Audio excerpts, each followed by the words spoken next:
असं एक छान व्यक्तिमत्व. त्यांचं नाव आहे डॉक्टर अविनाश फडके सर. एकदा जोरदार टाळ्या झाल्या पाहिजे अविनाश फडके सरांना.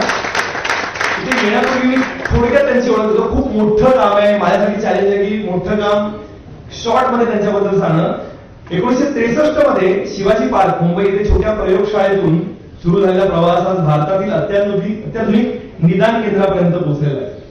हा प्रवास शक्य झाला डॉक्टर अविनाश फडके यांच्या दूरदृष्टीमुळे. डॉक्टर अविनाश फडके सुप्रसिद्ध पॅथॉलॉजिस्ट यांनी भारतीय वैद्यकीय निदान क्षेत्राला आधुनिक तंत्रज्ञान, रुग्ण केंद्रित सेवा आणि विश्वासार्हतेचा नवा आयाम दिला. आज ॲज्युलस डॉक्टर फडकेज लॅब मध्ये 3000 पेक्षा जास्त टेस्ट, NABL मानांकन तसेच मुंबई आणि आसपासच्या भागात घरपोच सेवा म्हणून ह्या सगळ्या उपलब्ध आहेत. डॉक्टर अविनाश फडके भारतातील अग्रगण्य पॅथॉलॉजिस्ट आणि हेल्थकेअर क्षेत्रातील अनुभवी मार्गदर्शक आहेत. ते सध्या ॲज्युलस डायग्नोस्टिक्स मध्ये प्रेसिडेंट आणि मेंटर म्हणून कार्यरत असून डायग्नोस्टिक क्षेत्रात त्यांनी उत्कृष्ट असं नेतृत्व दिलेलं आहे. त्यांच्या नेतृत्वाखाली ॲज्युलस डायग्नोस्टिकने राष्ट्रीय आणि आंतरराष्ट्रीय स्तरावर अनेक पुरस्कारही मिळवलेले असून हजारो रुग्णांना उच्च दर्जाच्या तपासणी सेवा त्यांची संस्था देत असते. डॉक्टर फडके यांनी वैद्यकीय शिक्षण, संशोधन आणि सामाजिक क्षेत्रात महत्वपूर्ण असं योगदान दिलेलं आहे. त्यांनी 900हून अधिक कॉन्फरन्स ज्याला आपण परिषदांमधून सहभाग घेतला असून अनेक शैक्षणिक संस्थांमध्ये गेस्ट फॅकल्टी म्हणून सुद्धा ते काम करतात. कोविड काळात त्यांनी मोठ्या प्रमाणावर चाचण्या आणि लसीकरण उपक्रम राबवून समाजसेवेचं उत्कृष्ट उदाहरण सुद्धा दिलं. एकदा जोरदार काळात झाला पाहिजे. वैद्यकीय क्षेत्रात उत्कृष्ट सेवा आणि नेतृत्व प्रेरणादायी व्यक्तिमत्व म्हणजे डॉक्टर अविनाश फडके सर. मी आपल्याला विनंती करतो की सर आपण या सगळ्या आमच्या उद्योजकांना मार्गदर्शन करावं. जोरदार टाळ्यांमध्ये आपण सरांचं स्वागत करू.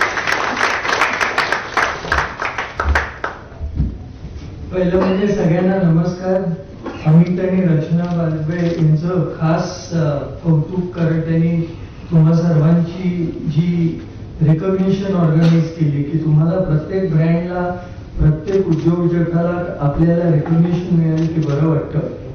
आणि ब्रँड शब्द आपण एकूण खूप वेळेला ऐकला, त्याच्यासंबंधी मी काही बोलीनच.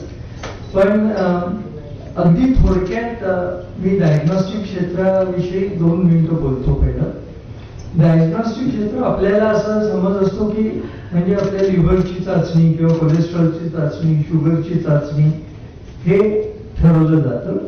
हे ठरवलं जातं पण त्याच्या पलीकडे आपले उपचार हे कसे करायचे हे एंटायरली डायग्नॉस्टिक क्षेत्रावर अवलंबून असतं. म्हणजे एखाद्या बाईला ब्रेस्ट कॅन्सर झाला आणि त्याचं ब्रेस्ट एक्झामिनेशन तो टिश्यू केला तर त्या टिश्यूचं हिस्टॉलॉजी हा एक भाग झाला. म्हणजे तो कॅन्सर आहे की नाही हा एक भाग झाला.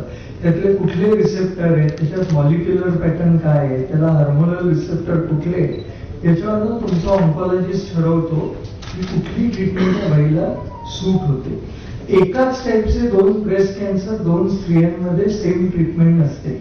ती एंटायरली पॅथॉलॉजी रिपोर्टवर अवलंबून असते. हे थोडक्यात उदाहरण दिलं. मनातील ब्रँड, घराघरातील ब्रँड, महाब्रँड, महाब्रँड, महाब्रँड.